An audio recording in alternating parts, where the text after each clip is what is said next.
Disclaimer. Any of the guidance offered by the podcast host, myself, or the podcast guests is our own guidance. We are not liable for any of the actions the podcast listener decides to do. Welcome back to the Self-Esteem and Confidence Mindset podcast with me, Johnny Pardo. And today I welcome Pearce Cucchissi to the show. And I'm excited for our conversation today. So I'm just going to quickly introduce Pearce and then we're going to dive in. So Pearce is a former US Army Ranger and one of the leading performance and leadership coaches for high growth executives, founders, and elite performers. After rebuilding his own mental and physical health post-military, he created Built to Evolve, a data-driven system that helps leaders build resilience, emotional clarity, and sustainable high performance. He now works with Fortune 500 companies, private equity firms, and rising entrepreneurs to develop the confidence and mindset required to thrive under pressure. Welcome to the show today, Pearce. Glad to have you. Yeah, appreciate you having me on, Johnny. Oh, awesome. So, yeah, like you're obviously working with a lot of people, kind of like helping them through build their confidence and their mindset. But yeah, I know you had to rebuild your, as I mentioned there, your own mental and physical health after the military. So I'd love to hear a little bit where that was and yeah, how it led you to where you are now, coaching these executives and all these individuals. Yeah, so it's kind of interesting. People assume that in a military special operations setting, you're basically trained to handle, or you've trained yourself as well to handle any situation at any time, like incredibly resilient, tough. And the honest answer is yes, in the moment, that is what I saw from myself, from other people. But the reality is what we didn't do is recover from that. The biggest thing that I noticed is that from professionals in any level, whether it's the military or whether it's in business, if you stay in a high stress, not only environment, but a high stress state for a long period of time, that becomes your new baseline. It's almost like, say I could handle 180 beats per minute heart rate,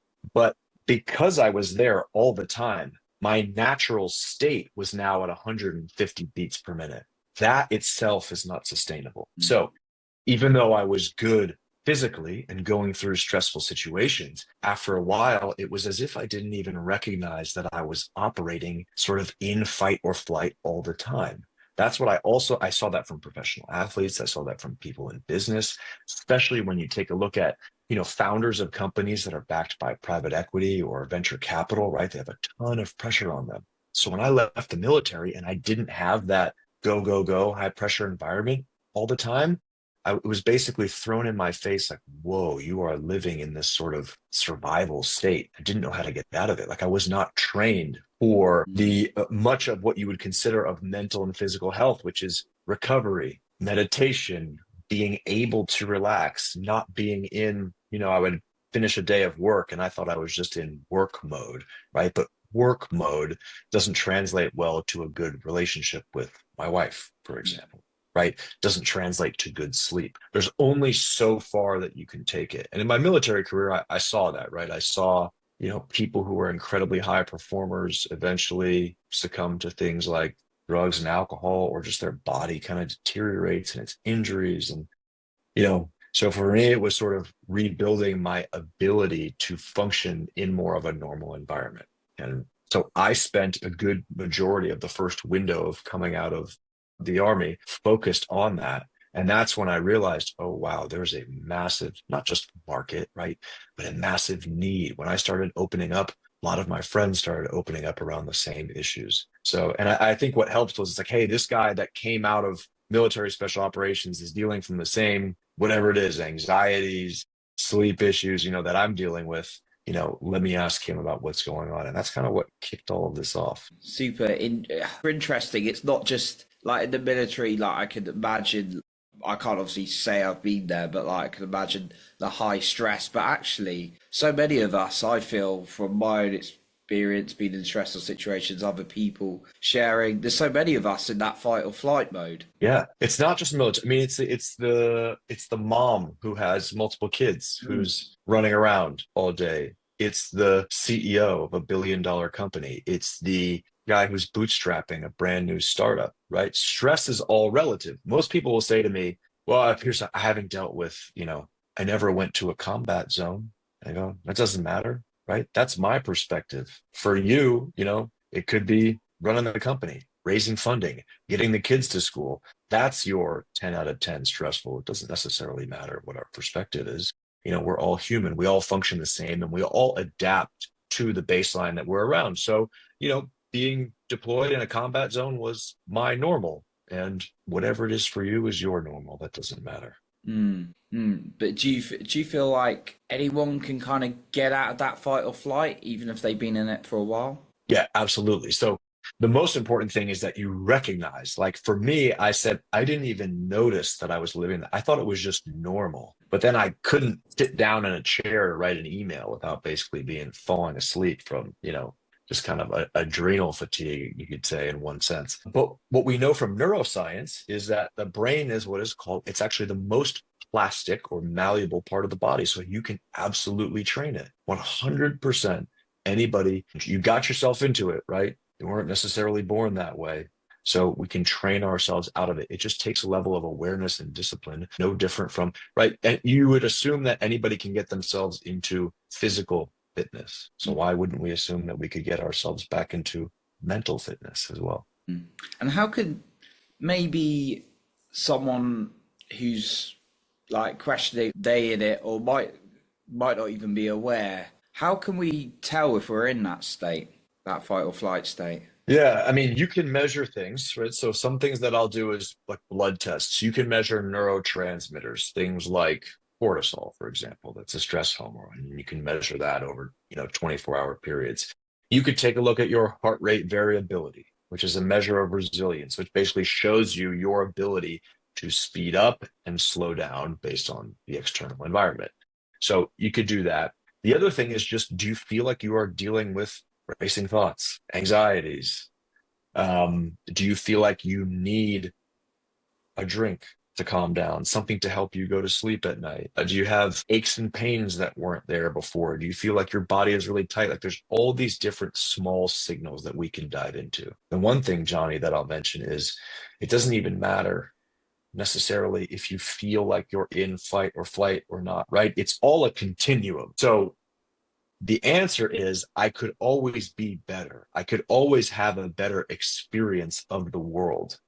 And if I'm able to increase my ability to go from, 100% back to zero, then my experience of the world will be better. For example, when I was in that fight or flight state, I could not enjoy small things. Like I had trouble enjoying surfing, which was one of the things that I was most looking forward to when leaving the military, right? I was just amped up the whole time. The waves weren't good enough. If I wasn't moving fast, like all these things coming together. And so I simply would go out and train. Okay, can I just enjoy being in the water, in the sunshine? Doesn't matter if I catch any waves. So I couldn't enjoy the little things. So wouldn't we all want to enjoy our experience of small stuff, being outside, hanging with family, being with our kids? One of the things you see all the time from CEOs is that they feel like they need the adrenaline of running the company. And then all of their other relationships start to fail. So I view this as just like physical fitness is sort of never ending. You could always improve.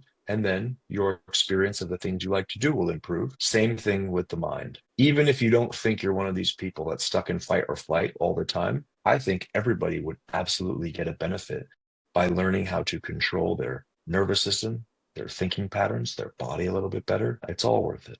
Like we are in like fight or flight, and you, excuse me, you mentioned about the nervous system there. Were there any like particular tools on your journey that really helped you? Yeah, two things that helped the most. One was the breath. You hear about it all the time, breath work and all this stuff, but it is truly the one tool that we have with us at all times. One of the things, the best way to essentially get in tune with your nervous system is to check in with your breathing. So people have either dysfunction breathing, where they're sending a signal to the body already that they're in fight or flight simply because we've unlearned how to breathe. For example, breathing up in your chest all the time. If you've ever seen somebody have a panic attack, right? It's all up here. You see their chest and their shoulders, everything is really tight. But one of the things we learned in the military, right, to be a good shot, you have to be nice and stable and calm. So breathe, utilizing your nose, pulling it deep into your lungs, breathing as slowly as possible. And at first it kind of feels maybe a little bit boring or a little bit difficult. But when you start to change the way that you breathe, you notice that your thinking patterns change. If we tested your blood, we could see the neurotransmitters get healthier, right? Healthier, better performance, however you want to talk about it. So your breath. Do you breathe from your diaphragm, expanding your ribs the way that they should? Or do you breathe like a person who's having a panic attack? And then are you breathing shallow and rapid? Or are you sending the signal to the body that, hey, we are in rest, digest, relax mode by breathing slowly, slowing down the heart rate actively? And these are things that you can do, in the middle of a Zoom meeting. The other thing that I think is really, really helpful is two concepts. One is being your own coach, and two is what I'll call emotional constipation. Right? We are basically trapped and stuck. Like a little kid gets mad or sad and they let it out and they cry and they shake and they throw a fit and then they go back to normal. Right? And we always think like, wow, it's so amazing that babies and toddlers can do that. Well, we've essentially unlearned it because it's societally unacceptable to do so. Okay. So what happens? We basically get trapped and we hold on to these thought patterns and emotions that we don't like. The best way that I've figured out to release this is with writing. You could say like talk therapy and everything like that too. There's a reason why it helps. It's sort of offloading some things. But the reality is, even if you are talking with a therapist, people sort of filter what comes out.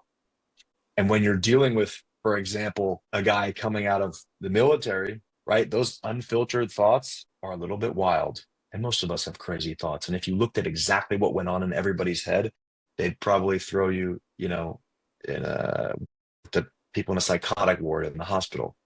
Okay, so writing allows you to get everything that is truly in your mind out on paper, right? You're processing it. You could burn that piece of paper if you want. Nobody is ever going to see it. But the fact that you get to let it out, see it for what it is.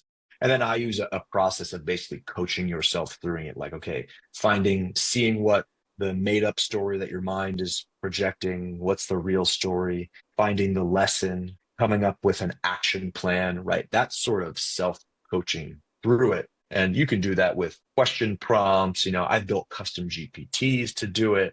But the reality is just getting things out on paper has been very, very, very powerful. I mean, to tell you about the way that I noticed it, because I was pretty resistant. Like I had never journaled, I had never written anything before, and I just did it. And my wife started to tell me that I was no longer waking up in the middle of the night yelling. So now I see that it's even having effect on me subconsciously. So those two things, the breath and finding some way to process emotion in a healthy way. A lot of, especially men, will be like, oh, if I go and work out, or if I go and I hit a punching bag and I'm boxing, I feel better after, right? Well, this is the mental punching bag that you get to hit as hard as you want and really release and see things for what they are clearly. So the breath and writing, two things that most people don't want to do, but are incredibly effective. Powerful. I definitely vouch for the breath work in terms of how that's had an impact on me. And yeah, just kind of in a calming sense, being able to be a bit more grounded and present with myself. And yeah, I love how you said the writing created like some kind of subconscious transformation within inside yourself, so that like you found, well, your wife reported that you weren't like screaming out in the night or anything like that. So yeah, very, very powerful. With high performers that you work with quite a lot, or have worked with quite a lot by the sounds of it, with that kind of, they got to be running the company and work can be, I've learned, can be quite like an addiction thing that people love. How do you deal with that with them if they love doing it, but it's also like a bit of a stressor? We try to figure out how they can improve their experience of it. If you love doing it, but it feels like a negative stressor, that's an addiction. Right? Where it doesn't even feel great. They're just addicted to the rush. Sort of goes back to my analogy previously with surfing. So if we can start to reduce the perceived negative stress in the workplace, then I also know that they will perform better. Their outcomes will be better, right? Because if, let's say they love it, but they're angry all the time in the office. Well, what happens to everybody else in the office? The CFO walks by and he's got a pissed off look on his face. All right, well then the controller sees, or somebody in sales sees that and says, "Oh man, he's not happy. Maybe I should go look for another job." He starts talking about it with his wife at home. Wife gets stressed out because money's not coming in. Wife takes it out on kids. Kids start throwing a fit.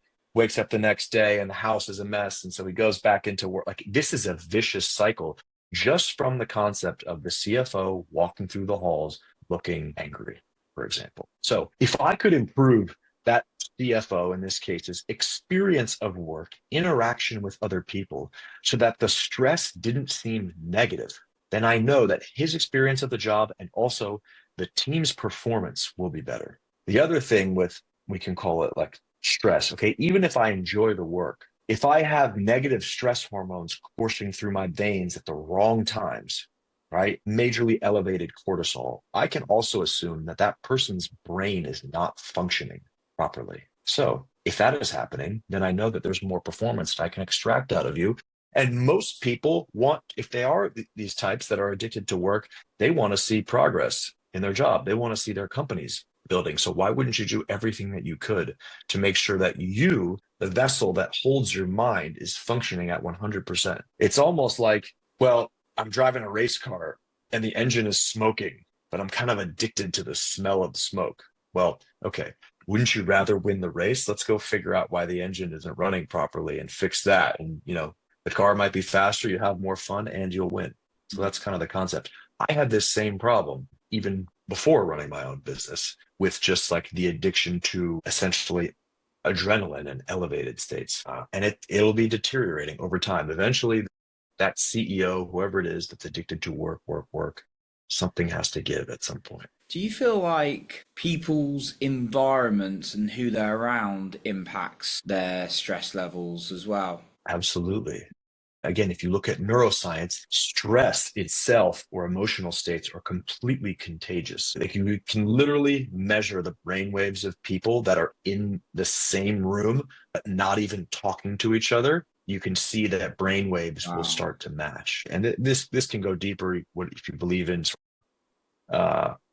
quantum science and energy fields and how those expand beyond your body and all of these things. All right. But it has been proven that you don't even have to be engaging with each other. If you are just around it, it can have an effect on everybody.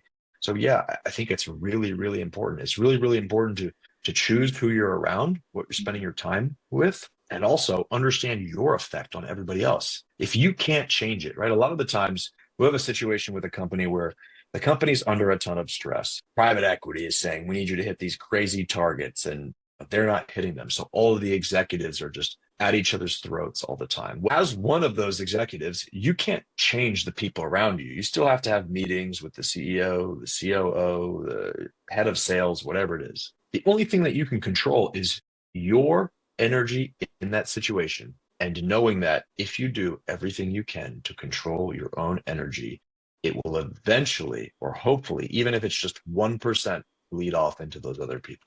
And it will help the company, and it will help you by being around people that are just a little bit better. Hopefully that answers your question. Yeah, no, I love the science you were bringing in about like the impact, just from being around others, not even having an interaction, but the sense and things like that. And having said that, I can relate to that.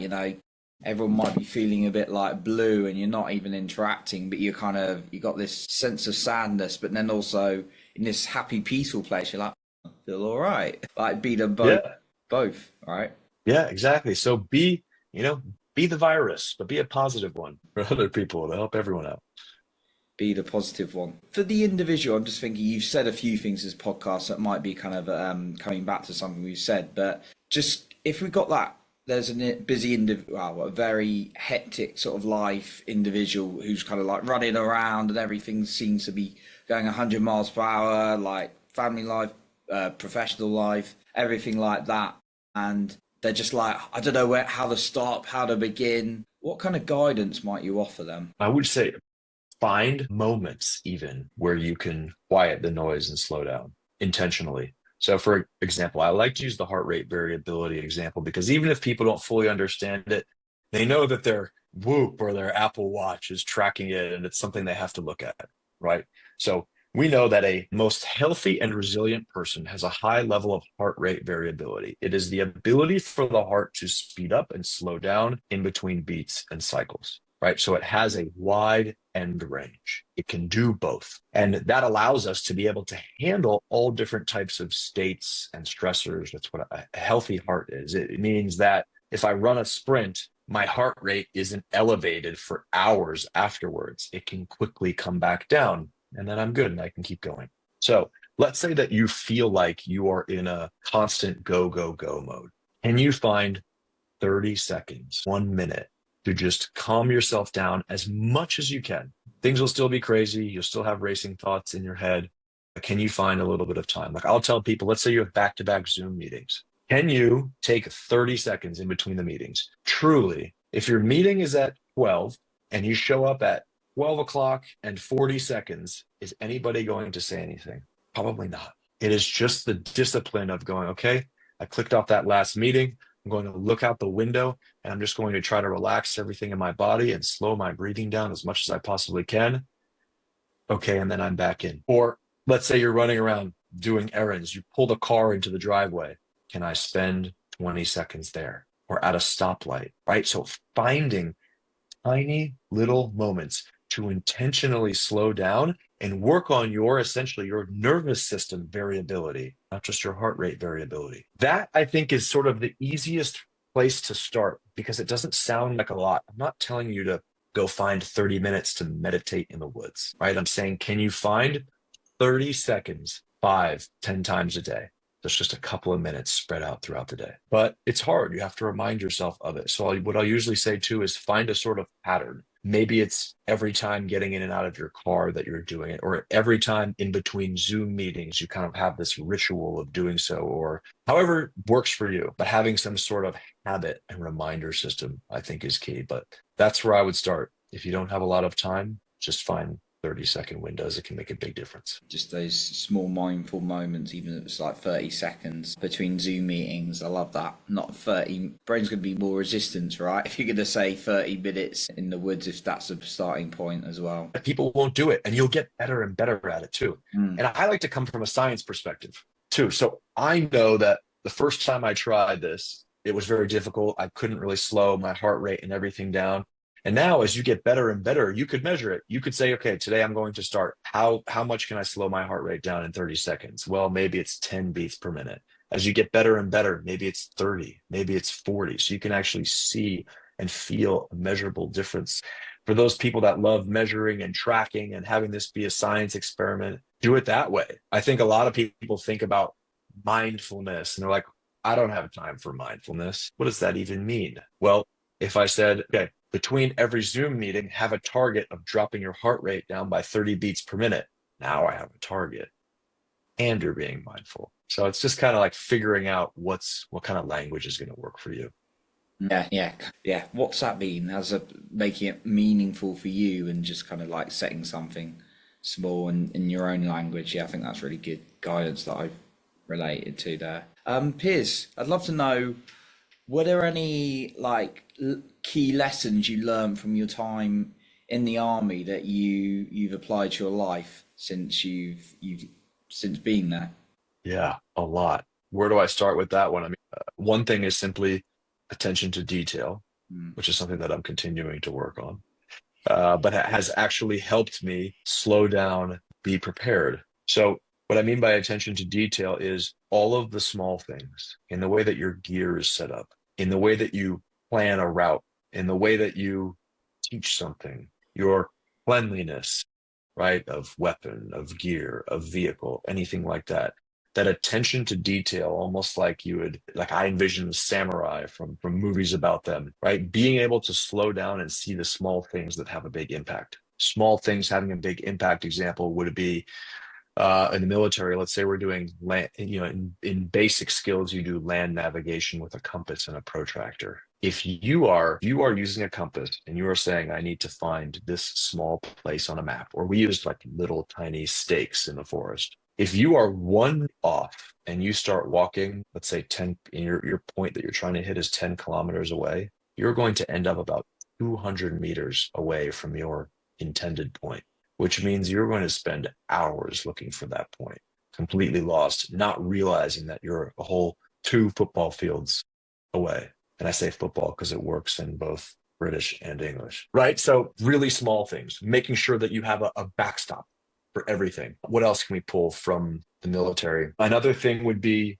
the concept of hearing a signal versus hearing a noise and static. When you get to a certain level on an operational team, for example, you'll have 2 radios going, one in each ear. One is listening to your team, and one is listening to what we'll call the command. It's all the chatter. It's other teams in the area. It's the communication with the helicopters, the communication with the planes, the communication with essentially the office that's back at your base. And so how do you know what to focus on? How do you know how much of your time to focus on what thing? And I think the most successful people are able to spend the majority of their time focusing their mental energy and their time energy on their team's signal, their small signal, versus the noise that they hear from all of the other things going on, right? Maybe most people, they're thinking about their life is like 70% noise, which is the news and Instagram and YouTube and their friend calling and all the other nonsense that's going on. And 30% their own signal, the things that they actually have to do that are going to help improve their overall mission. I think the most successful people flip that. They spend 70% or more of their time focused on their own signal. What do I have to get done to make sure that my piece of the mission is executed perfectly? Versus the noise, which is all of the other chatter and conversation and distraction going on. We can't just be 100% on our own signal, but can we make that balance a lot more in our favor? So hopefully those work for you.